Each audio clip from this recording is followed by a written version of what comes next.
చూస్తున్న బీజేపీ ఇప్పుడు 64 మంది బొటాబొటీ మెజార్టీ ఉన్న కాంగ్రెస్ పార్టీని కూలగొట్టడం పెద్ద విషయం కాదు బీజేపీకి, కాబట్టి జాగ్రత్తగా ఉండాలి అని చెప్పేసి కేసీఆర్ గారు మాట్లాడుతున్నారు. సో దానికి తగ్గట్టుగా బీజేపీ గతంలో మహారాష్ట్రలో చేసిందో కర్ణాటకలో చేసిందో ఇవన్నీ కూడా ఎగ్జాంపుల్స్గా చూపిస్తున్నారు. గతంలో వీటి గురించి కూడా పెద్ద ఎత్తున చర్చలు కూడా జరిగాయి. సో బీజేపీ ఏమైనా ఆలోచనలో ఉందా పార్లమెంట్ ఎలక్షన్స్ తర్వాత అలాంటివి ఏమైనా?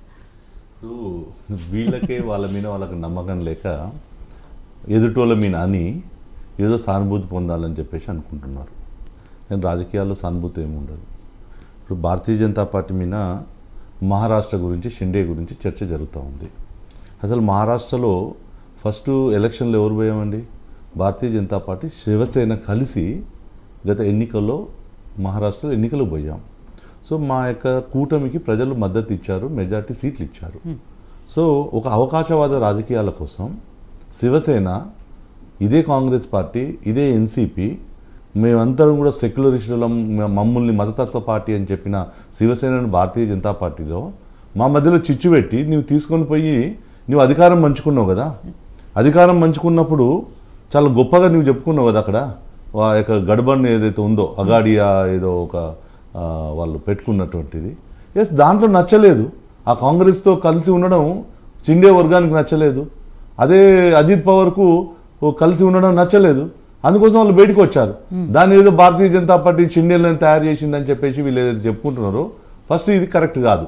సో అవకాశవాద రాజకీయాలకు ఫస్ట్ ఎవరైతే తెరదించిందో ఇదే కాంగ్రెస్ పార్టీ. ఇవాళ ఇదే మరి ఇది మాట్లాడతారు ఒకవైపు, ఇక్కడ మాత్రం బీఆర్ఎస్ నుంచి ఎమ్మెల్యేలను కాంగ్రెస్ పార్టీలకు తీసుకొచ్చుకుంటేనో ఇక్కడ వాళ్ళకి మాత్రం అభివృద్ధి గురించి వస్తున్నారని చెప్పుకుంటున్నారు. అంటే అక్కడైతేనూ భారతీయ జనతా పార్టీ పడగొడుతుందని చెప్పేసి ఒకవైపు వీళ్ళు బదనాములు చెప్తారు. వీళ్ళ అవసరాలకు ఇవాళ కాంగ్రెస్ పార్టీ అదే చేస్తుంది. గతంలో బీఆర్ఎస్ పార్టీ ఏం చేసింది?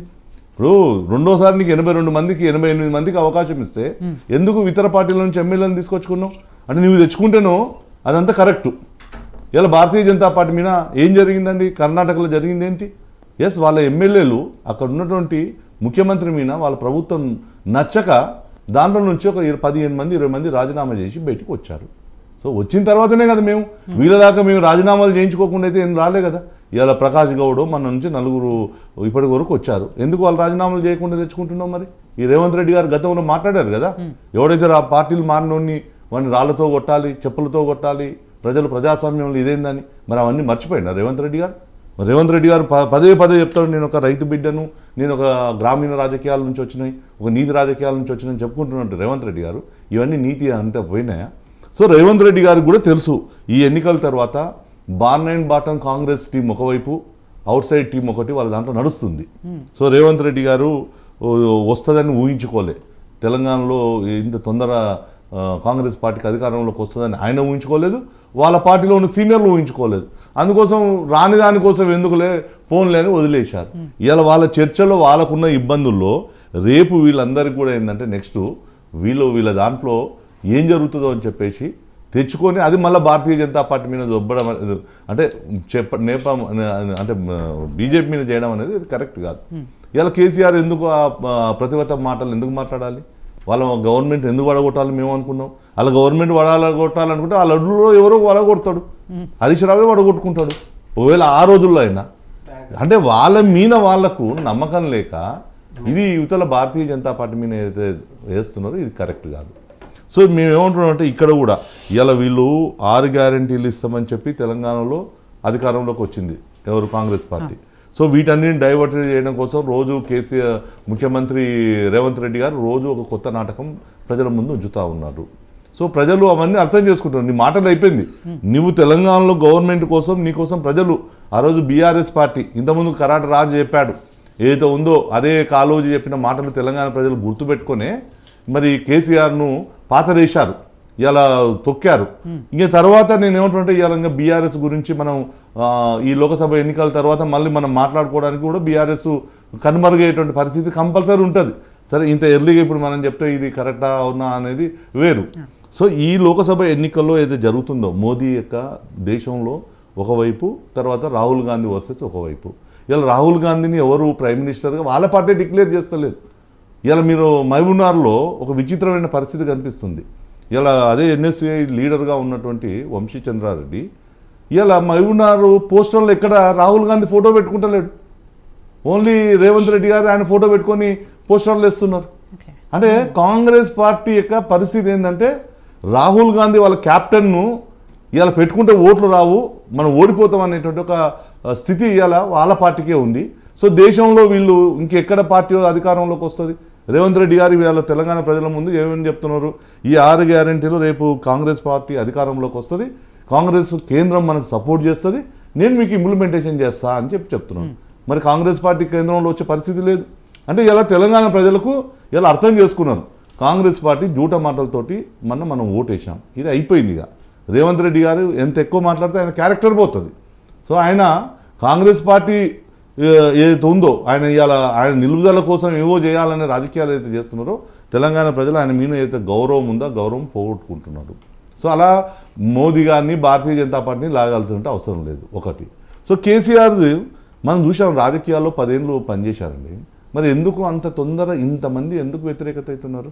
ఇంతమంది ఆయన దగ్గర ఉన్న వాళ్ళు ఎందుకు వదిలిపెడుతున్నారు? ఓడిపోయినోడు పోతున్నాడు, గెలిచినోడు పోతున్నాడు, ఎందుకు పోతున్నారు? సో నీ యొక్క నియంత్రితమైనటువంటి వైఖరి అయితే ఉందో ఈరోజు కూడా కేటీఆర్లో ఆ మార్పు రాలేదు, కేసీఆర్లో ఆ మార్పు రాలేదు.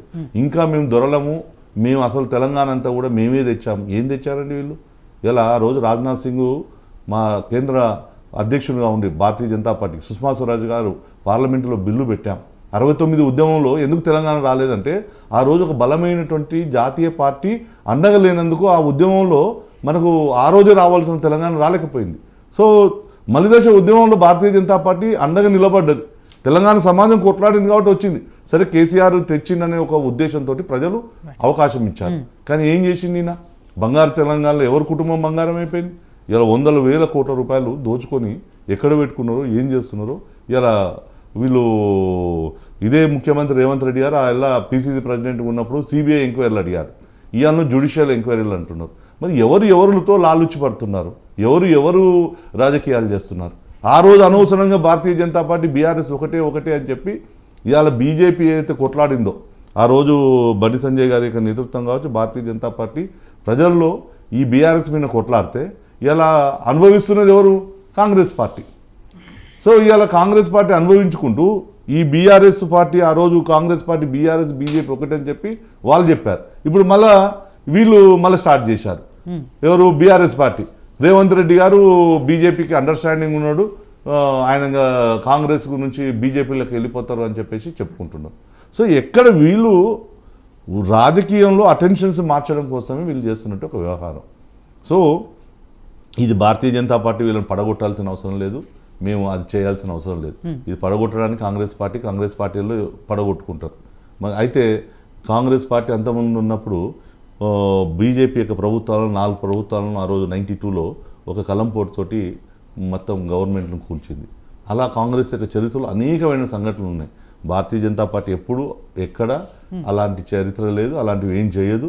ఇవాళ వాళ్ళ ప్రాబ్లం బీఆర్ఎస్ ప్రాబ్లం ఏంటంటే వాళ్ళ ఎమ్మెల్యేలు ఉంటలేరని వాళ్ళ ప్రాబ్లం, ఈయన ప్రాబ్లం ఏంటంటే రేపు ఎలక్షన్ల తర్వాత కనీసం ఆ బయట నుంచి వచ్చిన ఎమ్మెల్యేలు ఆయనతో సొంతం ఉన్న ఎమ్మెల్యేలు ఏమైనా కలిస్తే మళ్ళీ గవర్నమెంట్ ఏమైనా ఉంటుందేమో అని చెప్పేసి ఈయన తాపత్రయం. సో ఇది ఎందుకు ఇవాళ చర్చ నేనేమంటున్నానంటే తెలంగాణలో ఒక మార్పు, ఈయన ఇచ్చినటువంటి 6 గ్యారెంటీలు యువత కోసం, రైతుల కోసం, మహిళల కోసం ఈ కాంగ్రెస్ ప్రభుత్వం ఏదైతే చెప్పిందో మరి అమలు అవుతామని చెప్పారు. ఆయన చాలామంది కాంగ్రెస్ వాదులంతా వచ్చేసి టీవీ డిబేట్లో చెప్పారు 56,000 కోట్ల రూపాయలు ఇవన్నీ అవినీతిని మీకు అరికడితే 56,000 కోట్ల రూపాయలు మిగులుతాయి, అయిపోయి 9వ తారీఖు డిసెంబర్ 9న అయిపోతుందని అన్నారు. ఏ ఒక్కటి చేసిండ్రు? ఇలా ఒకటి మహిళల బస్సుల్లో తప్ప ఇంకొకటి లేదు. సో దానికి కూడా మహిళలు ఇవాళ తిట్టుకుంటున్నారు, అరే బాబు ఎందుకు పెట్టిండ్రు, ఇది ఒకటి చేసి మిగతా పరిస్థితి ఏంది మావి అని చెప్పేసి ఇలా మహిళలే ఉల్టా అయినటువంటి పరిస్థితి ఉంది. సో ఇది అరే సోషల్ మీడియాలో మీరు చూడండి, ఏ సోషల్ మీడియాలో చూడండి, ఇవాళ ఏ సోషల్ మీడియాలో పెట్టించి కాదు ఫేక్ ఉద్యమాన్ని నడిపించింది ఎవరు? వెనకాల బీఆర్ఎస్ బీజేపీలు. ఇప్పుడు మహిళలకు ఉచిత రవాణా ఇస్తే కూడా వీళ్ళకి ఒక పాపం అయిపోయింది. నేనేమంటున్నాను అదే ఉచిత రవాణా అని ఒకటి తప్ప 2,500 ఏమైంది? 4,000 రూపాయలు ఎందుకు ఇవ్వలేకపోయారు? ఇవాళ రైతులకు ఇస్తాను బోనస్ 500 రూపాయలు మొన్న అయిపోయింది కదా, కానీ ఇప్పుడు మళ్ళీ ఇవాళ కొత్తగా ఆగస్టు 15వ తారీఖు మేము ఇస్తాము. ఎట్లా నమ్ముతారండి? అయిపోయింది. 90 రోజుల ముందునే కదన్న. నేనేమంటున్నా అన్ని హామీలను వదిలేదు. 2,500 నుంచి వదిలేయండి. 4,000 రూపాయలు అయితే కాదు, 2,000 నుంచి 4,000 రూపాయలు పెంచడానికి వేరే కొత్త డేటా అవసరం లేదు కదా. ఇలా 2,000 రూపాయల నుంచి 4,000. బ్రదర్ ఒక నిమిషం నేను మాట్లాడక మళ్ళీ నీకు అవకాశం వచ్చింది చెప్పు. 2,000 నుంచి 4,000 రూపాయలు పెంచాలంటే వేరే డేటా అవసరం లేదు. జస్ట్ నువ్వు యాడ్ చేసి కొడితే వాళ్ళ అకౌంట్లోకి వెళ్ళిపోతాయి. సో రైతు బంధు విషయంలో ఏం చెప్పింది నేను 15,000 రూపాయలు ఇస్తున్నాడు. సో పాత విధానమే చేద్దామంటే ఏమన్నట్టు 10,000 రూపాయలు ఇవ్వాలన్నట్టు వాస్తవంగా పాత విధానం అయితే. సో పాత విధానం ప్రకారం ఇచ్చిన ఇవాళ రైతులకు ఎందుకు ఇవ్వలేకపోయిండు? 3 ఎకరాలకు ఇచ్చి ఆగిపోయిండు.